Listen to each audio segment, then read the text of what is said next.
네, 북한이 동해상으로 탄도미사일을 발사하자 일본도 국가안전보장회의를 긴급 소집하며 발빠른 대응에 나섰습니다. 네, 또 오늘이 야심차게 준비해온 1대1로 포럼 개막일인 중국은 불쾌한 표정이 역력한데요. 자세한 소식은 보도국 연결해서 들어보겠습니다. 백나리 기자, 먼저 일본 반응부터 전해주시죠.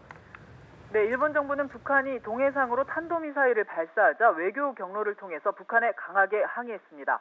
그리고 국가안전보장회의 NSC를 긴급 소집해서 대책을 논의했는데요. 아베 신조 일본 총리는 NSC 개최에 앞서서 기자들과 만나서 국제사회의 강한 경고에도 불구하고 또 북한이 미사일 발사를 강행했다면서 절대 용인할 수 없다고 말했습니다. 그러면서 북한의 추가 도발도 있을 수 있다며 미국, 한국과 연대해 고도의 경계태세를 유지하겠다고 강조했습니다. 일본 정부 대변인에 따르면 북한이 발사한 미사일은 약 30분간 800km 정도를 비행했습니다. 이전과는 달리 일본의 배타적 경제 수역에 낙하하지는 않았습니다. 이나다 도모미 일본 방위상은 이번 미사일 고도가 2,000km가 넘는 것으로 보인다고 말했습니다.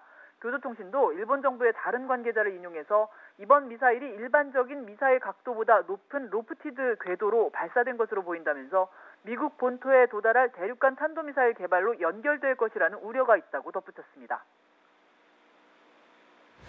네, 그런가 하면 오늘은 중국의 1대1로 포럼 개막일이죠. 시진핑 국가주석까지 참석하는 중국의 잔칫날인데 북한이 새벽부터 미사일을 시험 발사하면서 상당히 당혹스러울 수밖에 없겠는데요.